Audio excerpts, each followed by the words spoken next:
Namaste, my beautiful queens and kings, if any, my goddesses. You know, I have already mentioned it before, and as always, I'm asking myself, who will listen to you? Maybe no one will want to hear it or know it.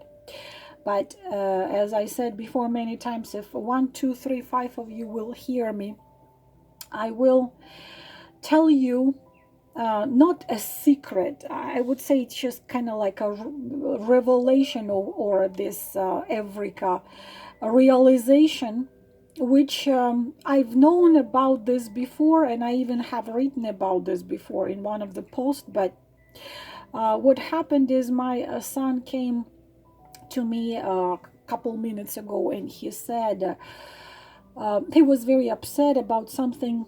They had some miscommunication, misunderstanding with my mother, and she said something to him which upset him, and he came to me and tells me how upset he is, and why would she say such a thing, and she has her agenda, he has his agenda, and I have to be a peacemaker, and I suddenly tell him, and I try to talk to him for a long time and he's still upset, and I suddenly tell him a thing which makes him smile and instantly calm down, and he goes and tells the same thing to his brother, and he says, Mom, but if everyone knew this, if everyone understood this, it would be so much easier, and people would be probably less terrified, scared, or afraid.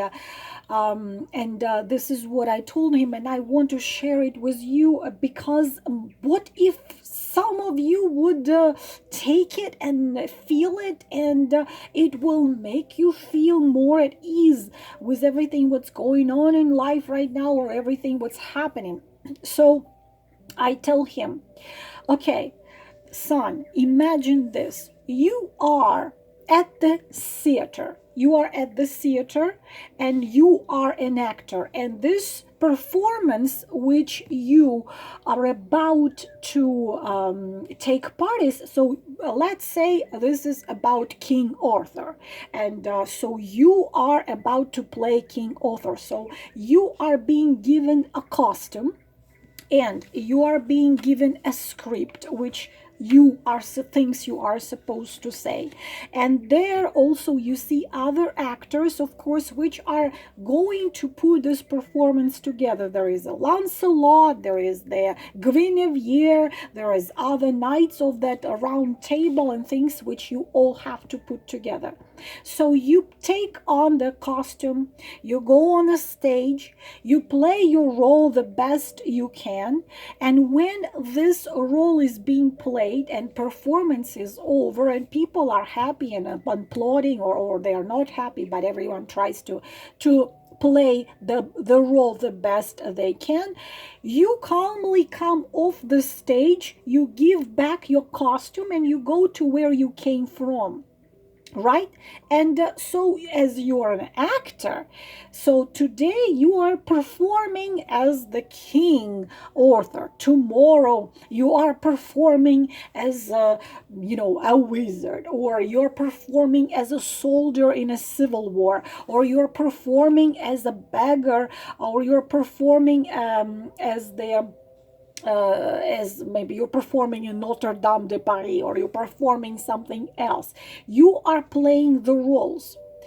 You don't take this role as this is who you are. Probably a lot of you in this role, you feel like a lot of you are, a lot of your own features are in this King Arthur, or in this beggar, or in this wizard, but still you fully realize that this is the role you are playing, so you take it calmly. You will not literally see Lancelot, for example, you're playing Arthur, and you're not going to be terribly upset with Lancelot falling in love with your wife Guinevere, and Guinevere falling in love with him. You are not going to pull out your sword and try to kill Lancelot. And you're not going to go crazy by making yourself suffer because it happened. Because why? Because you understand you are playing a role, and Lancelot is playing his role. Guinevere is playing his role. Her role, I'm sorry. This was already described at the book I told you about so many times, The Journey of Soul. I so much want you to hear me. I so much want you to hear me. So now I said, imagine this situation differently. Before you are coming, now this theater, this stage, this performance is not the performance in the theater. This is your life. So you are in the dimension of the spirits, and you are being given the role of you. I am being given the role of your mother. Your brother in this life plays the role of your brother. Interesting thing that he already played the role of his brother several times. And you are being given the costume, your physical body. And I am being given a costume of your mom. Your brother is being given a costume of your brother. And we all come, each of our life, in this performance. And we have to play our roles at the best possible way, because each time we play this role, we have to expand our consciousness and grow spiritually. This is why we come. And also, each of us is very unique. Each of us was this very unique light, and we come in order to add something to this world with this unique light. So imagine how stupid it would be if you were playing a role of King Arthur and you would start taking the things happening on a stage seriously. If you tried to kill Lancelot because he's in love with Guinevere, you wouldn't do it in real, because you understand you are playing the role. Each life, we are playing the role given to us by the keeper of karma, by keepers of balance, by the divine, and by us. Nobody comes without agreeing. Yes, my beauties, you cannot be forced to come in a certain place, in a certain time, in a certain circumstances. They cannot force you. You must agree, because when you are out there, you also choose the life which would expand you as the spiritual being on a maximum level, on a maximum way. If you are I already said, the more developed you are, the more advanced of the being you are, the tougher goals you take onto yourself, the tougher goals. But at the same time, if you realize this situation, I said to my son, this situation you just had with your grandma, imagine this is a stage. So grandma is an actress. She's playing your grandma. She's being given that script, and she has to say, why did you do this? You should have done this and this and this. Now, the director comes to you and says, and you, Tommy, here is your costume. So, and you, here is your text. You have to say, I didn't really do this. Why you always think poorly of me? And me as your mom, here is my text. Son, let me explain you something. So this is my text. This is your text. This is grandma's text. This is your brother's text. We all come and we play each our role, which we are supposed to play, and say what we're supposed to say. Why this whole situation is created? So for you to get something, to understand something, to realize something. But we all play our roles. This is not real. Our life Each of our life is our role and our performance. You are not, for example, you are not a Radhika living in India in a state of Uttar Pradesh. You are not your physical. I am not Allah who lives in Daytona Beach, Florida, a twin flame of that man. I am not this. I am that spiritual being which was given this role. So in this life, I am given the role of Allah, mother of two boys, a daughter of this woman, a twin flame of this man, and with such and such talents or such and such strong points, such and such weak points. Why you identify yourself with your physical body. And when this life is done and over, I'm going to, of course, give back my costume. My costume, this body is not going to be needed anymore. And who I really am, I'm going back to the level of spirits.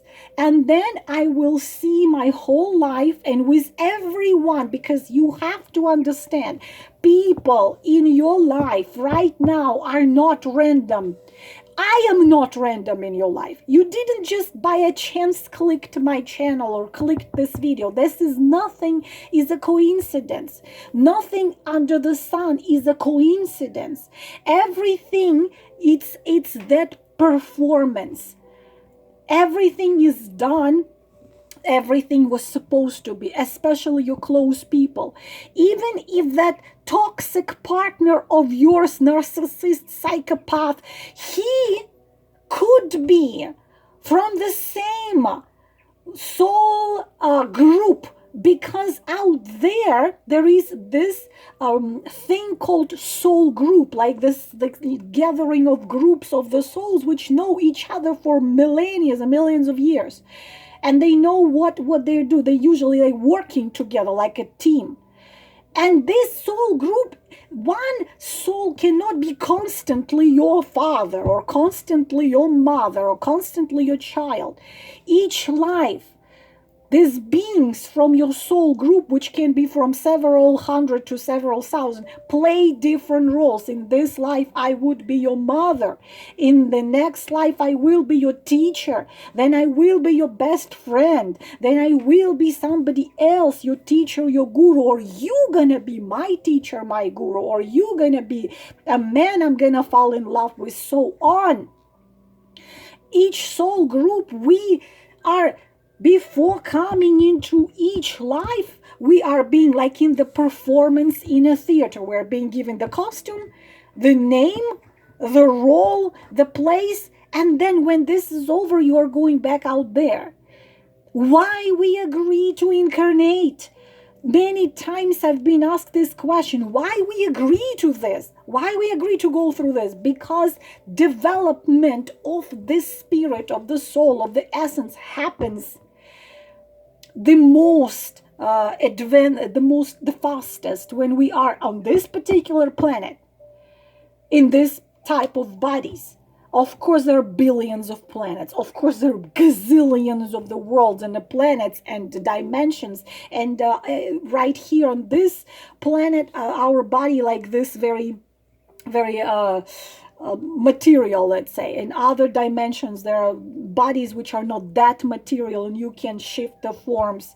There are, you can have wings if you want, like everything appears with your thought. Here, everything's slower. Whatever you are thinking takes time to appear in your physical world.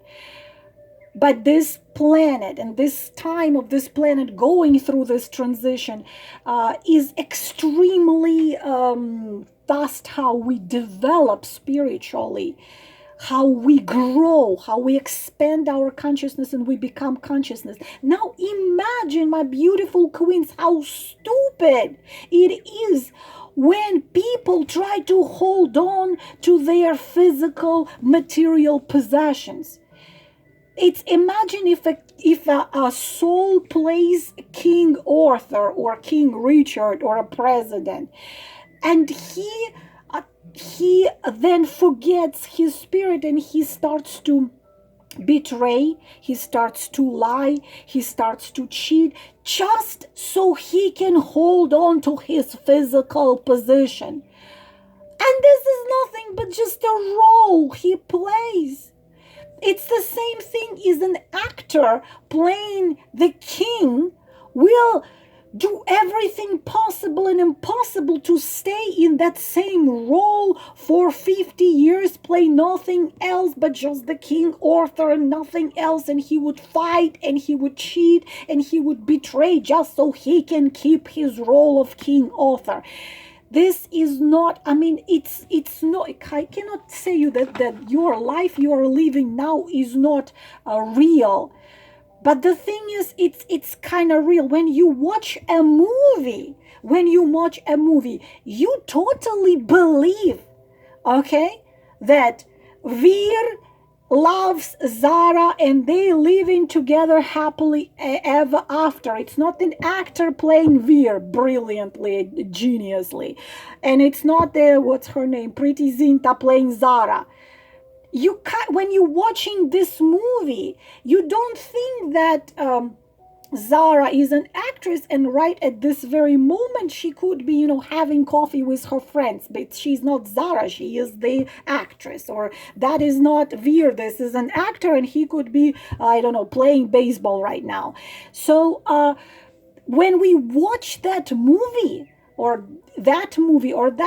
totally believe that these are no actors, because the more genius the actor is, the more we believe that this is real.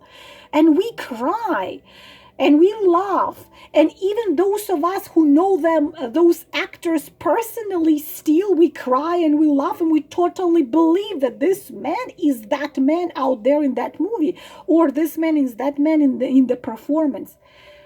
But at the same time, it is real, but it is not real. It's a movie. It touches us, it moves us, it makes us think, it makes us want something, but this is a movie.